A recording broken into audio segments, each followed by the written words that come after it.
Monsieur le Président, Mesdames, Messieurs, chers amis, je crois que, de manière unanime, on ne peut que se féliciter de tout débat et de toute réflexion qui mène à protéger, à aller au-delà de l'existant, qui n'est pas complètement satisfaisant, de la situation de l'animal ou des animaux. Et la question qui est soulevée ici dans cette seconde table ronde est celle de passer un cap.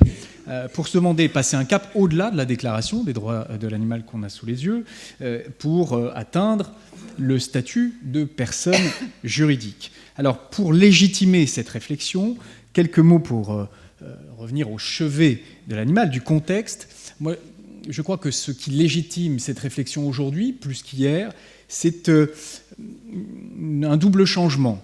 D'abord, une augmentation de notre sensibilité, au sens de notre émotion, à l'égard de l'animal, au singulier, ce chat maltraité et dont on filme la maltraitance que l'on diffuse ensuite sur les réseaux sociaux, de cet animal, de cet orang-outan, de ce chimpanzé dans un zoo qui, pour les uns et les autres, est quelque chose qui n'est plus supportable.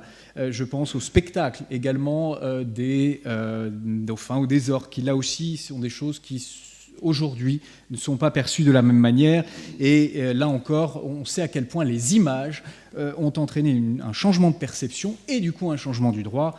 C'est évidemment dans les abattoirs, mais avant cela, les poules pondeuses dans leur cage, où l'on ne veut plus de manière quasi unanime de ce genre de choses et en être d'une certaine manière les complices. Ça, c'est l'augmentation de cette sensibilité assez générale qui se traduit d'ailleurs en politique. Si l'on regarde les résultats de l'élection portugaise de ces derniers jours, le parti animaliste a une place centrale.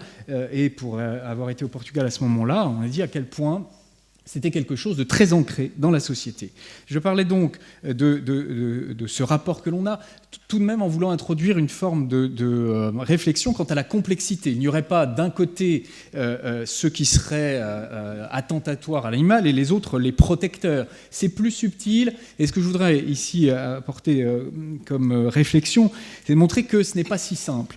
Quand je dis que c'est plus subtil, c'est que je voyais, vous avez peut-être vu la une d'un grand journal ces derniers jours, où l'on voyait un ours et la chasse à l'ours presque lancée par les éleveurs, c'est récurrent, hein, de moutons, lesquels sont atteints, ont des dépressions graves. On lisait un témoignage très très troublant de la part de l'un de ces bergers qui avait perdu plus de 150 de ses brebis, qui s'étaient jetées dans le ravin, étant poursuivi par un ours.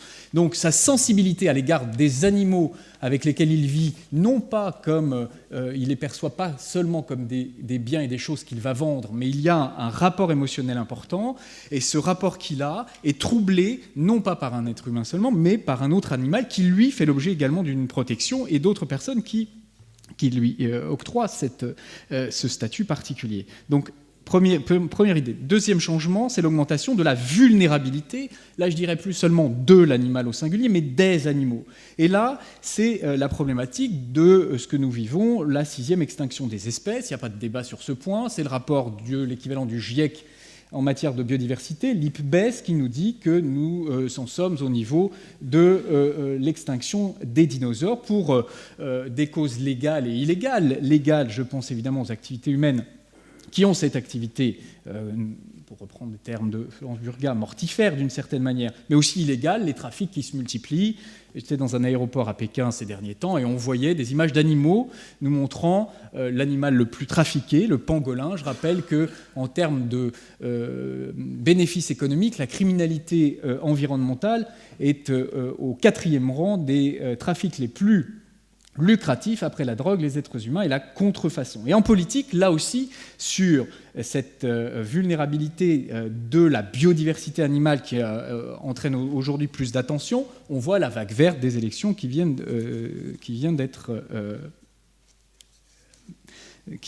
d'apparaître.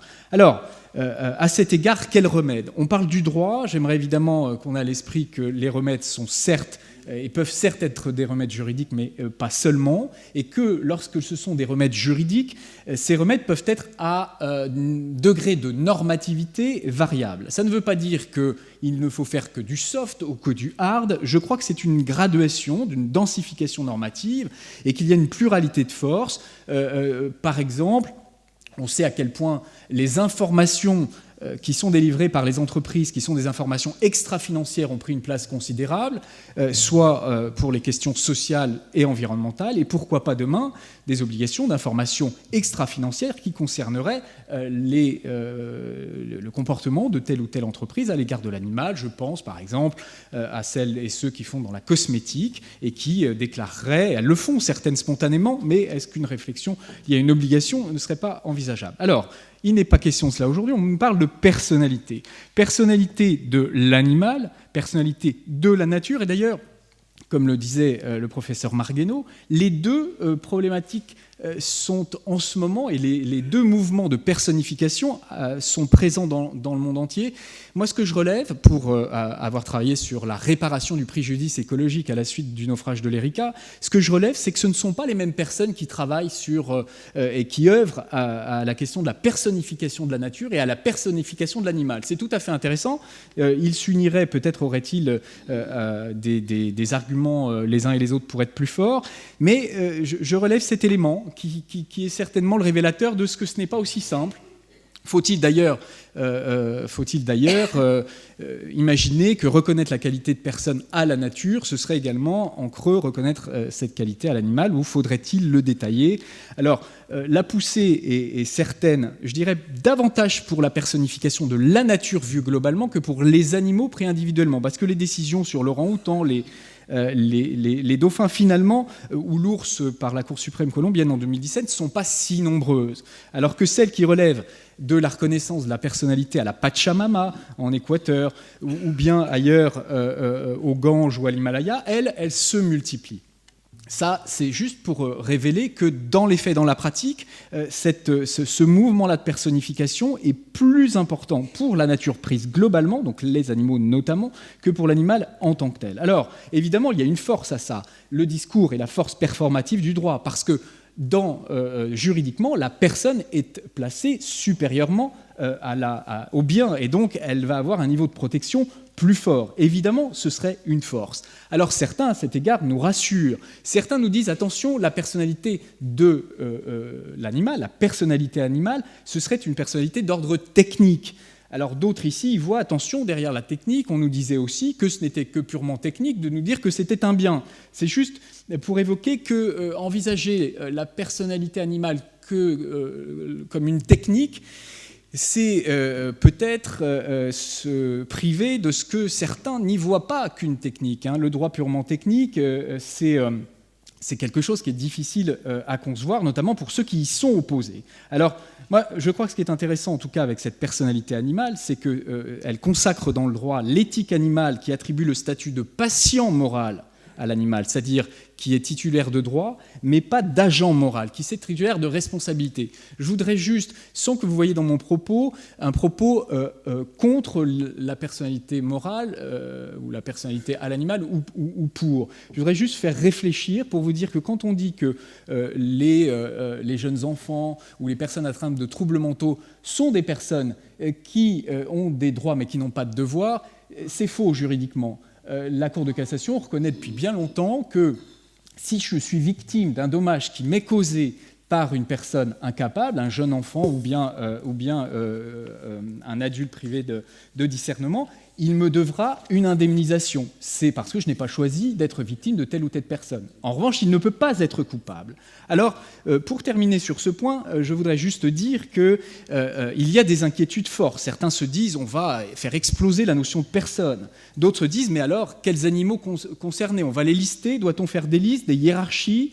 Ce que l'on aperçoit d'ailleurs dans le mouvement de personnification, c'est pas anodin. On n'a pas personnifié des animaux comme une tarentule. On y voit un rapport qui est un rapport social ou un rapport culturel très fort. Là aussi, pas d'appréciation critique de ma part, si ce n'est qu'une observation.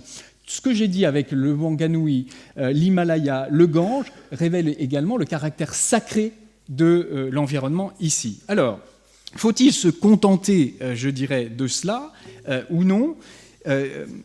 Je terminerai alors pour dire que, au-delà même du statut juridique, qui relève de ce que le philosophe Baptiste Morisot appelle l'obsession statutaire, comme s'il y avait un statut magique de l'animal qui ferait qu'il serait protégé beaucoup plus que s'il n'avait pas ce statut de personne.